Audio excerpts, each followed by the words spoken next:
Nous venons donc de visualiser des images de ce qui bat de son plein en ce moment à New York, un grand scandale, l'affaire Dominique Strauss-Kahn et la jeune Guinéenne Diallo Nafissatou. Alors, vous avez vu avec nous les images, vous avez lu auparavant tout ce qui s'est passé. Quelle analyse faites-vous de cette situation?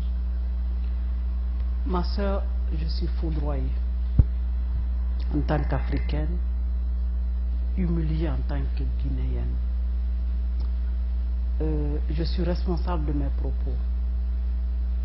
Un homme d'État à la dimension de Dominique Strauss-Kahn, Monsieur Afrique, parce qu'il ne faut pas se leurrer, ce monsieur, son passage au FMI, a quand même prouvé que l'égalité est possible dans son combat pour aider les peuples meurtris, que c'est une de mes concitoyennes qui joue à ce jeu.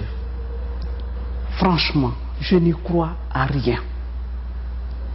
Dans ma culture, comme toi dans ta culture, une mère de famille qui se sent violée dans un hôtel,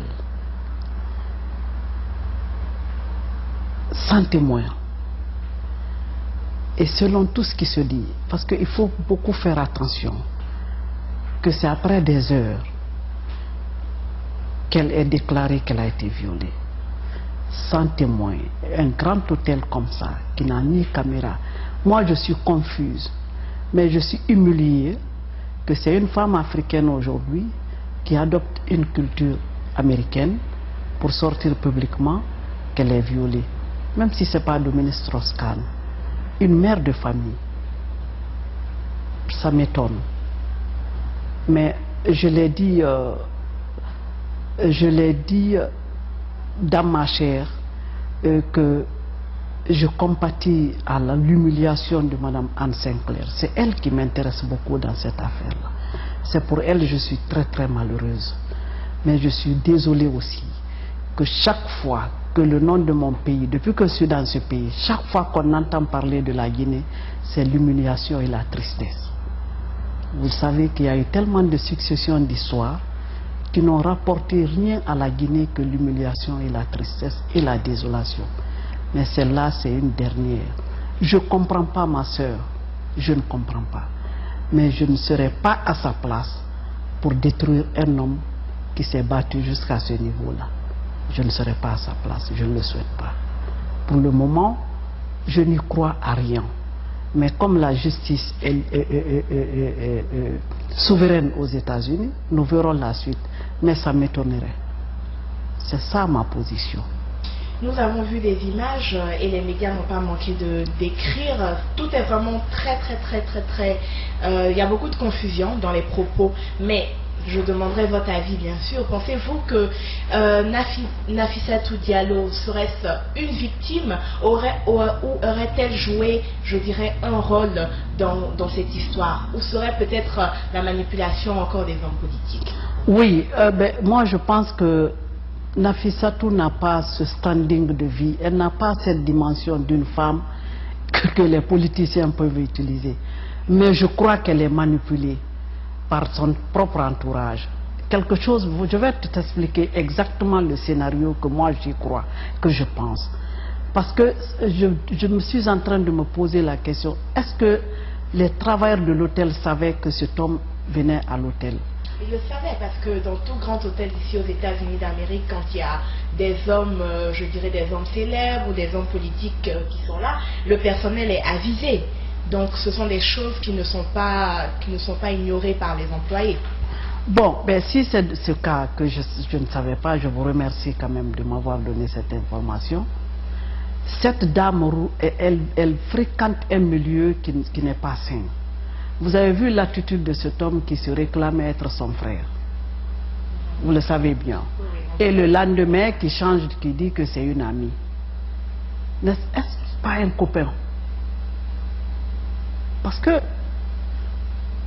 moi je me dis qu'elle a dû dire, si, comme selon vous, les travailleurs sont informés déjà qu'il y a un homme de cette carrure qui va descendre dans cet hôtel, est-ce que quelque part elle n'est pas venue dire à son entourage que, entre guillemets, qui n'est pas vraiment sain, et qu'on la pousse à avoir un comportement comme ça, rien que pour l'argent.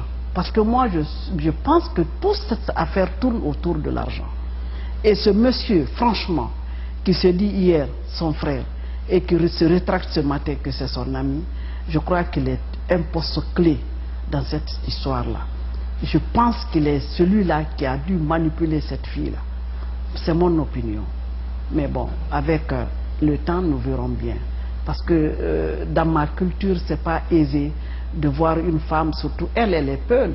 Il ne faut pas se leurrer, ces gens-là.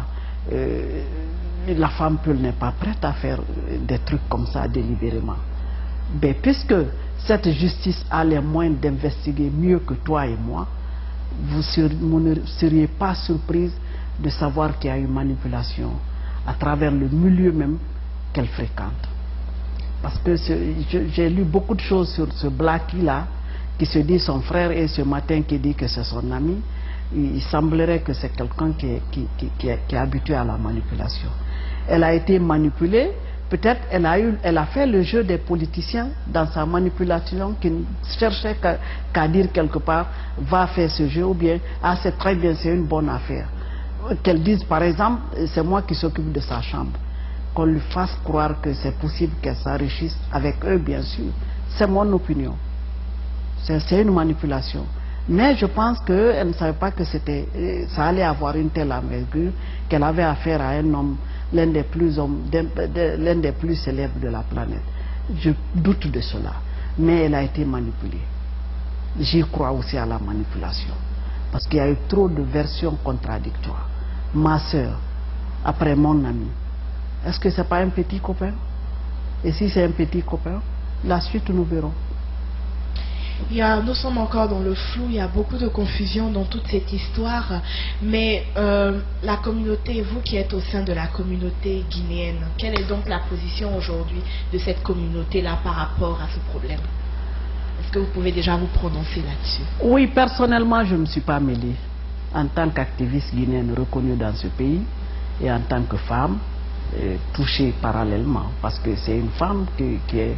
Mais puisque je ne crois pas à l'histoire, je prends mes distances. Et beaucoup de mes concitoyens disent quelque part, sont en train de la décrire autrement. Mais je ne voudrais vraiment pas devancer. Je pense que cette affaire va faire couler beaucoup d'encre. Parce que même nos radios, nos petites radios communautaires là, il y a une contradiction. Il y a plus de gens qui sont choqués, humiliés par rapport à ceux qui la soutiennent. Et dans notre coutume, c'est pas aisé, ma soeur, de sortir pour dire que oui, ma soeur est violée. C'est pas une petite fille, c'est pas une jeune fille, c'est une mère de... Il y a trop de contradictions. D'autres disent qu'elle a 2 enfants, qu'elle a divorcé 2 fois. Et définitivement, moi je connais beaucoup de femmes africaines, guinéennes ici, mais je ne la connais pas. Je ne l'ai jamais connue. Pourquoi? Pourquoi?